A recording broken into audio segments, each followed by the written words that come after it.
میں یہاں پر پھر تیسری حدیث مبارکہ جو پہلے سنائی ہے، لیکن اطاعت رسول دیکھیے، ہم دنیا کے کاموں میں ہیں اور ہمیں حضور کا حکم آئے اور حضور قرآن پاک کی کوئی آیہ مبارکہ سامنے آ جائے، ہم کہتے ہیں چل دیکھا جائے گا، ابھی بہت وقت ہے، توبہ کر لیں گے، اپنے دنیا کے کام نپٹا لیتے ہیں۔ لیکن قربان جاؤں میں اصحاب پیغمبر صلی اللہ علیہ وآلہ وسلم پر، انہیں دیکھیں کہ کس انداز سے حضور کی اطاعت کر رہے ہیں۔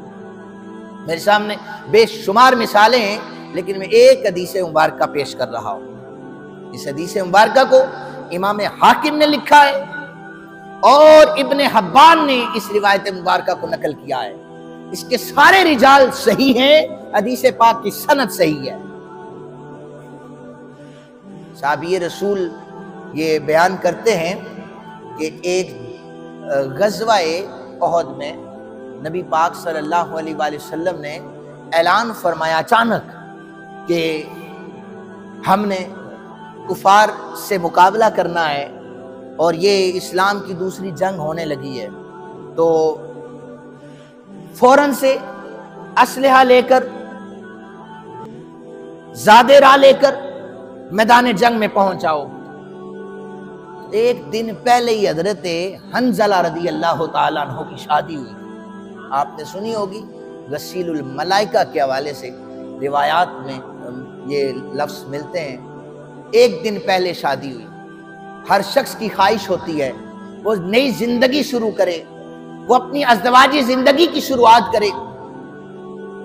جب حضرت حنظلہ پہلی رات میں اپنے کمرے میں تھے اور وہ نئی زندگی شروع کرنا چاہتے تھے، کانوں میں کملی والے آقا کریم صلی اللہ علیہ وآلہ وسلم کا حکم پڑ گیا کہ جنگ کا میدان سجنے لگا ہے، صحابہ آؤ میدان میں آ کر اسلام کے لیے، اسلام کی مدد کے لیے آ کر قربان ہونا چاہتے ہو تو قربان ہو جاؤ۔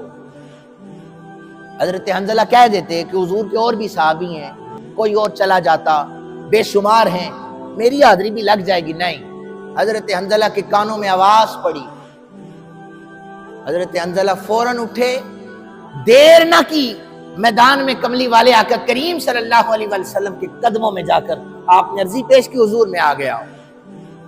نبی پاک صلی اللہ علیہ وسلم ارشاد فرماتے ہیں، حضرت حنظلہ پھر لڑائی کرنے لگے۔ لڑائی ابو سفیان بن حرب سے ہو رہی تھی۔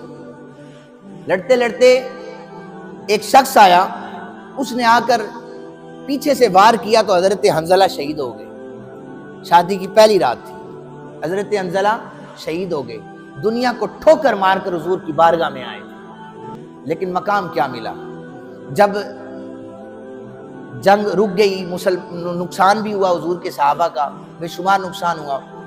اب صحابہ کرام کی جو جسد انور تھے وہ جمع کیے جا رہے تھے۔ حضور اپنے صحابہ کرام کو ایک جگہ پر جمع کر رہے تھے، ان کے جنازوں کا بندوبست کرنا تھا۔ تو صحابہ کرام نے آ کر کے عرضی پیش کی، یا رسول اللہ، ایک صحابی آپ کا حنظلہ جو ہے، اس کی جو جسد انور ہے وہ نہیں مل رہا، حضرت حنظلہ کا جسد انور نہیں مل رہا۔ نبی پاک صلی اللہ علیہ وسلم جانتے تھے، صحابہ کرام کو فرمایا جاؤ تلاش کرو میرے حنظلہ کو، وہ آیا تھا، اس نے جہاد کیا ہے اور وہ شہید بھی ہوا ہے، اسے تلاش کرو کہ حنظلہ کہاں پر ہے۔ تو صحابہ ڈھونڈتے ڈھونڈتے جھاڑیوں میں چلے گئے، وہاں پر دیکھا حضرت حنظلہ، آپ کا جسد انور وہاں پر موجود تھا، لیکن جسم سے پانی ٹپک رہا تھا، پانی ٹپک رہا تھا۔ یا رسول اللہ، حنظلہ کی جسد انور تو ملا ہے لیکن پانی ٹپک رہا ہے۔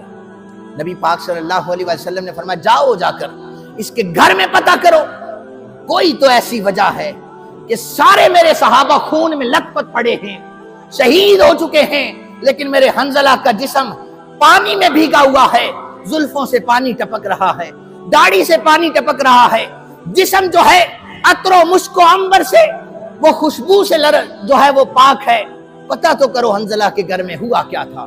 گھر والوں نے بتایا شادی کی پہلی رات تھی، حنظلہ نے ابھی غسل نہ کیا تھا کہ کانوں میں حکم مصطفیٰ پڑا تھا، یہ جنگ کے میدان میں آ گیا تھا۔ حضور نے فرمایا اسی لیے یہ جنبی حالت میں جہاد کر رہا تھا، بس رب ذوالجلال نے دیکھا میرے نبی کے حکم کو پورا کر رہا ہے، ہم اسے عام سمجھ لیں۔ یہ کوئی عام ہے، اس طرح نہیں ہوگا۔ اے میرے سید ملائکہ، اے میری نورانی مخلوق، جاؤ میرے نبی کے اس غلام کو لے آؤ، ہم خود اسے غسل دیں گے۔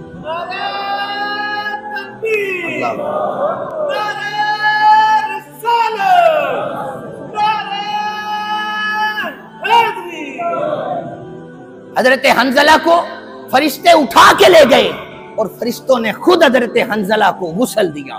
حضور نے فرمایا میرا غلام میرے حکم پہ آیا تھا، میری اتباع کر رہا تھا، میری اطاعت کر رہا تھا، اسے فرشتے لے گئے اور غسل دے کے واپس بھیجا، اسی لیے پتہ نہیں پانی کہاں سے آیا ہوگا، پتہ نہیں پانی کہاں سے آیا ہوگا، فرشتوں نے کس ناز اور نخرے سے حضرت حنظلہ کو دلایا ہوگا۔ کیوں؟ کیونکہ حنظلہ کا لاڈ بنتا تھا، ان کا نخرہ بنتا تھا اتباع رسول جو سامنے تھے۔